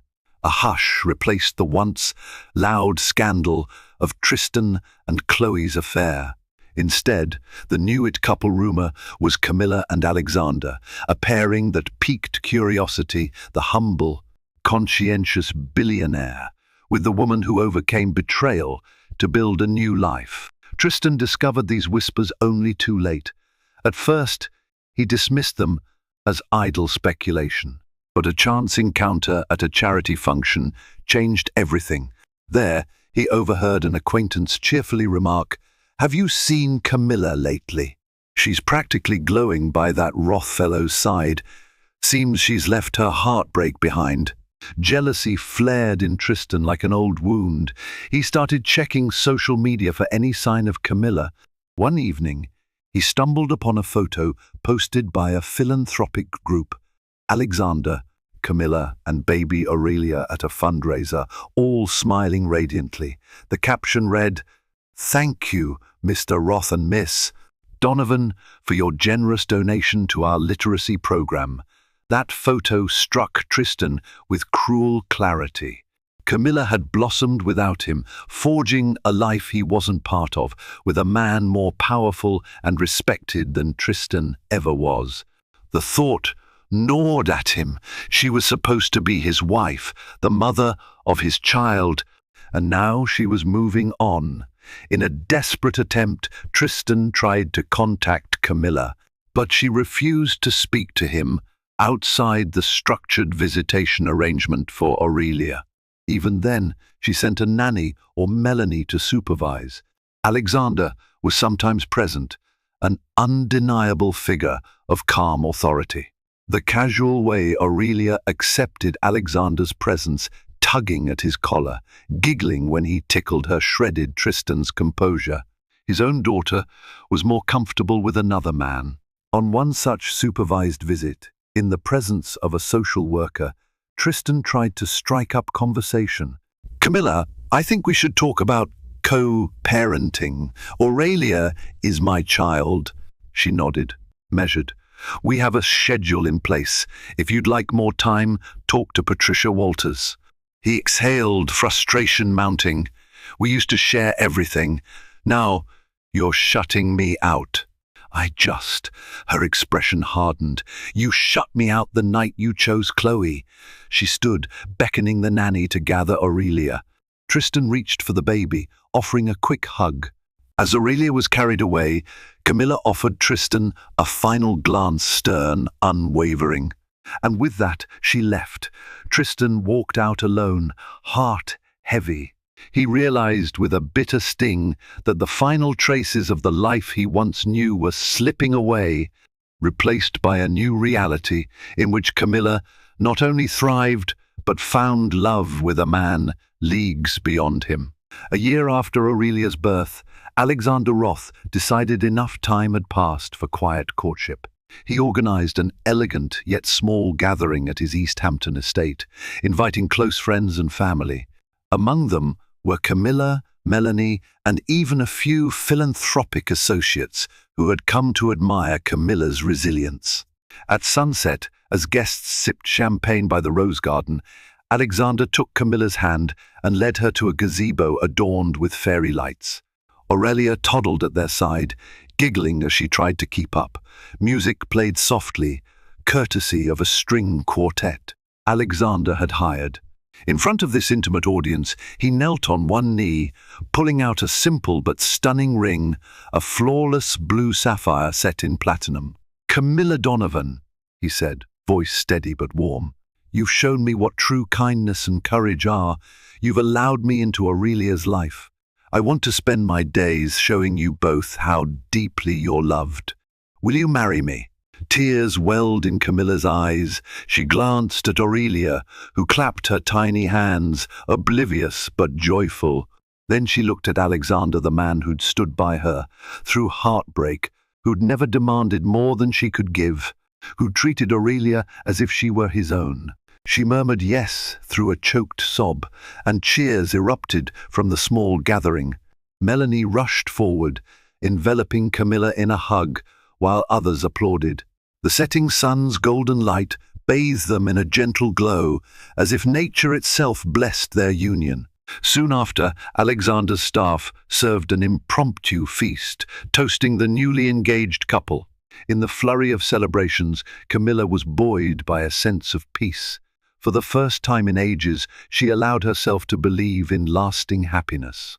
But the news of the engagement leaked out swiftly. Society columns praised the union of the philanthropic darling Camilla Donovan with tech and investment giant Alexander Roth. Predictions soared about the inevitable synergy of their charitable endeavors. Some publications drew sensational contrasts to her prior marriage, labeling it the ultimate comeback from heartbreak. Tristan learned of the engagement from an online article. The words seared: Camilla Donovan, ex-wife of real estate scion Tristan Harrington, is now engaged to billionaire Alexander Roth. The wedding date is rumored to be soon. Accompanying the piece was a photo of Camilla smiling in Alexander's arms, a ring glittering on her finger. Tristan's heart lurched with regret so profound he nearly doubled over. In that moment he understood Camilla was truly gone from his life. And she'd found someone infinitely better, someone who treated her with respect and devotion. A rock of anguish sat in Tristan's chest, each breath reminding him of the life he'd squandered for fleeting pleasures. Despite the finality of Camilla's engagement, Tristan found it impossible to let go. He refused to attend therapy or confide in friends, choosing instead to wallow in a toxic mix of envy and regret. Restless nights haunted him, visions of Camilla once by his side, now in someone else's arms, tormenting his thoughts. Driven by desperation, Tristan decided on a radical move. He would approach Camilla directly at her new home, ignoring her requests for distance. He rationalized it as a fatherly concern for Aurelia. In truth, he longed for one last chance to plead with Camilla, to see if a fragment of her old love for him remained. Late one afternoon, he discovered the location of Alexander's townhouse on the Upper East Side. Unsure if Camilla lived there full-time, he arrived unannounced, pressing the intercom. A staff member answered, politely asking his identity. "It's Tristan Harrington. I'm Aurelia's father. I'd like to speak with Miss Donovan." Moments later, the door opened. Camilla stood in the foyer, surprise and displeasure etched into her features. "Why are you here, Tristan?" she asked, her voice cold. "We have legal channels for everything related to Aurelia. This is inappropriate." He stepped forward, eyes flitting around the sumptuous interior. "I had to see you. Alone. Please." She exhaled, nodding at the staff to give them space. In a small sitting room near the entrance, they stood facing each other, the tension palpable. Tristan noticed a framed photo on a side table, Alexander, Camilla, and Aurelia on a beach, all grinning. The sight stung. "What do you want?" Camilla pressed, arms crossed protectively. Tristan inhaled, swallowing the lump in his throat. "I never meant for things to end this way. I made an unforgivable mistake, but we were once in love, Camilla, enough to get married and plan a family. Doesn't that deserve a second chance?" Her face hardened. "We had a second chance. And a third, maybe even a fourth. Each time you chose betrayal. You made your decision." He cast a desperate glance around, as though searching for the right words. Chloe was a mistake, a stupid fling. "I was so blind, but now I see how wrong I was. I can be a better father, a better husband." Camilla laughed bitterly, shaking her head. "Husband? Tristan, I'm engaged to Alexander. We're planning a life together." He winced. "He can never love Aurelia like I do. I'm her real father." She took a sharp breath. "You are her biological father. But a real father is present, loving, respectful. Alexander has been more of a father to her in a year than you've been since the day she was born." For a moment, Tristan's facade cracked, tears welling in his eyes. "Please, just give me a chance to show you I've changed." "I'll do anything. Leave Harrington Properties. Start fresh, whatever you want." Camilla's gaze softened for an instant, pity warring with anger. She recalled their wedding vows, the night he rushed her to the ER for a panic attack early in their marriage. Small acts of kindness. But those memories couldn't overshadow the blatant betrayal. Steadying herself, she replied, "Tristan, the time to prove you were trustworthy came and went. I'm marrying Alexander. He respects me, loves me, cherishes Aurelia. That's enough. Our relationship, ours, ended the day you chose Chloe over our unborn child." In the silent aftermath of her words, Tristan felt his soul splinter. He realized no flowery plea could undo the heartbreak he caused. She turned away, calling for a staff member to escort him out. Before leaving, he asked in a shaky voice, "Can I at least see Aurelia?" Camilla's voice trembled with finality. "Visitation is every other Saturday." "As agreed. You'll see her then with a court liaison present." And with that, Tristan left, forced to face the truth. He was no longer Camilla's husband, nor was he Aurelia's primary protector. Another man had taken his place, and deservedly so. The day of Camilla Donovan and Alexander Roth's wedding dawned bright and clear, a crisp breeze ruffling the early autumn leaves in Central Park. Despite their mutual preference for intimacy, the event naturally attracted attention due to Alexander's wealth and Camilla's recent philanthropic successes. Still, they managed to keep the ceremony relatively private, inviting close friends, family, and select members of the philanthropic world they both cherished. Camilla wore an ethereal lace gown designed by a young talent she discovered through her PR work. The dress flowed gently around her figure, every stitch symbolizing her rebirth from heartbreak. At her side, tiny Aurelia served as a flower girl, wearing a dainty white frock and toddling down the makeshift aisle with a basket of petals. Melanie served as the maid of honor, tears of joy dancing in her eyes. Alexander stood at the altar, eyes filled with devotion as he watched Camilla approach. The ceremony was brief but profound. Vows were exchanged, referencing love born from mutual respect and resilience.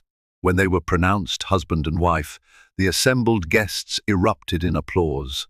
Aurelia giggled as Alexander scooped her up, pressing a soft kiss to her cheek before kissing his new bride.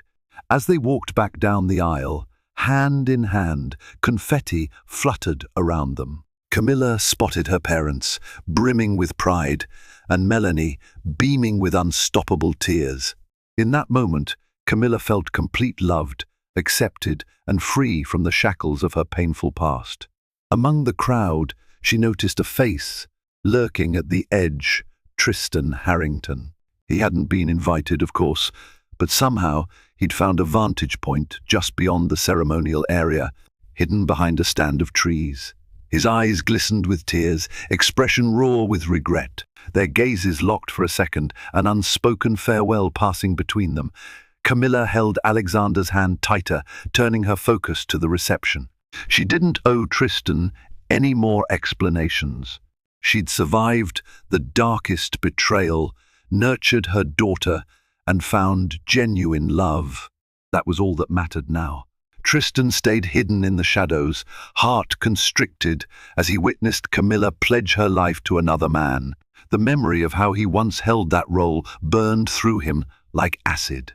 He realized, too late, that his fleeting indulgences had destroyed any chance at happiness with the woman who once loved him wholeheartedly.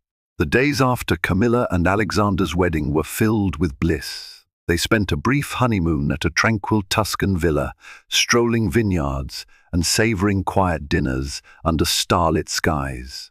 Aurelia accompanied them, doted on by a small team of caretakers. But Camilla and Alexander found plenty of time for themselves too, forging deeper intimacy through shared hopes and dreams. Returning to Manhattan, Camilla felt a renewed sense of purpose. She expanded her PR consultancy, focusing on philanthropic projects that resonated with her and Alexander's joint vision. Under his mentorship, She refined her business model, forging alliances that further boosted her brand. Their philanthropic synergy made them a power couple in the social circuit, but they never lost the personal warmth that bound them. Meanwhile, Tristan trudged through the aftermath of loss. His father, Charles, demanded he shape up or step down from Harrington Properties entirely. The board had lost faith in his leadership since the scandal. Determined not to let his entire legacy collapse, Tristan poured himself into the business, hoping to distract from the emotional void. Yet, no matter how many deals he closed or how many high-end clients he courted, the sense of emptiness persisted. Every other Saturday, Tristan saw Aurelia under court-mandated supervision. At first, the visits were awkward. Aurelia was more comfortable in Alexander's arms than her own father's. But children are naturally forgiving, and as the months rolled by, Aurelia warmed up to Tristan's presence, learning to trust his gentle gestures. Tristan treasured those short hours, even if each departure left him feeling raw. Sometimes, Tristan caught glimpses of Camilla at drop-offs or pick-ups. She was always cordial but distant, her wedding ring glinting on her finger. She radiated happiness that Tristan knew he couldn't replicate in her life anymore. One chilly December afternoon, after a brief supervised visit with Aurelia, Tristan lingered in the hallway of the visitation center. His attorney had told him that in a few months he might be allowed unsupervised visits if he demonstrated consistent responsibility. He felt a flicker of hope. Maybe he could at least be a decent father. Camilla passed by, carrying Aurelia on her hip, bundled in a pink coat. Tristan gently reached out, brushing Aurelia's hand in a silent goodbye. Camilla paused, meeting his gaze.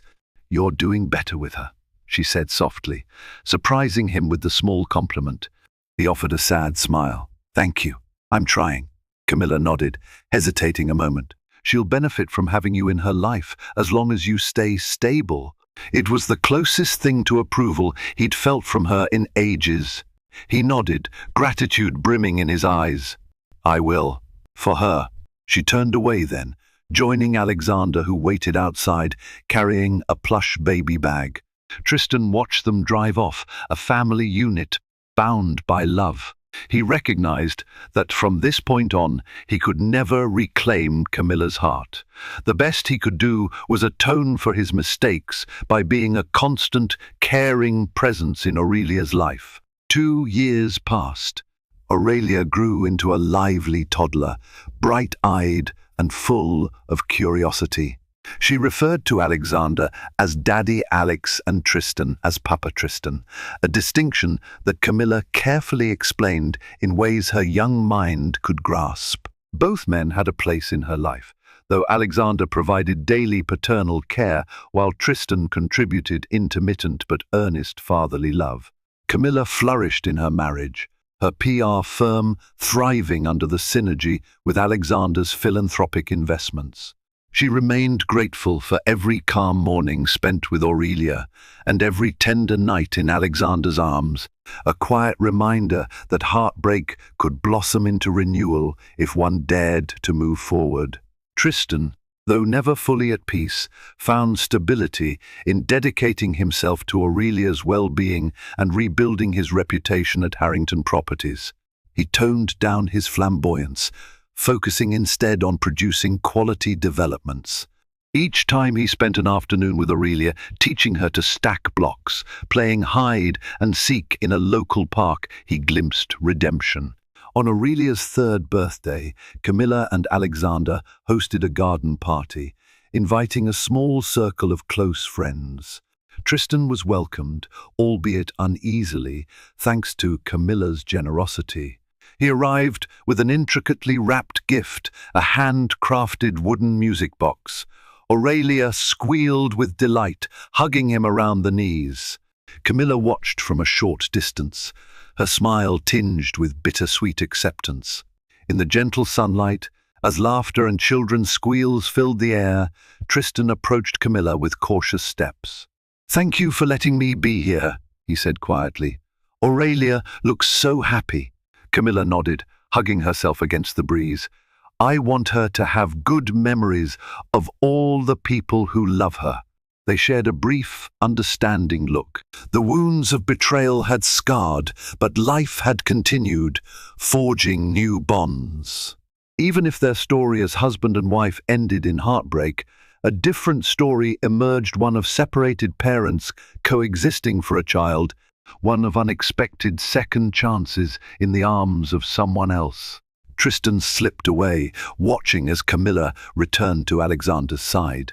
The billionaire wrapped an arm around her waist, leaning in to brush a kiss on her temple, while Aurelia tugged at their hands, babbling about the balloons. It was a portrait of the family Camilla deserved, one Tristan could never replicate. In that final moment, Tristan felt the sting of regret. But overshadowing it was a resolve to keep his promise, to love Aurelia in the limited capacity he had left, to support her from afar and ensure she never doubted. She was cherished. For all his riches, that was the only redemption he could truly afford, and ironically, the only one that mattered.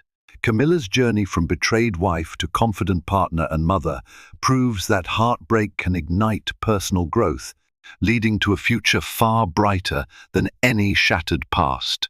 While Tristan's betrayal left scars that might never fully fade, Camilla refused to let those wounds define her. Through resilience and an unwavering love for her daughter, she discovered genuine happiness in the arms of a billionaire who truly valued her worth. If this emotional tale of betrayal and redemption moved you, please remember to like, share, and subscribe for more captivating drama fiction stories. Your support helps us continue exploring the resilience, passion, and triumph that real-life-inspired narratives can bring. Thank you for watching, and may Camilla's hard-earned happiness inspire us all to seek our own path to hope and healing.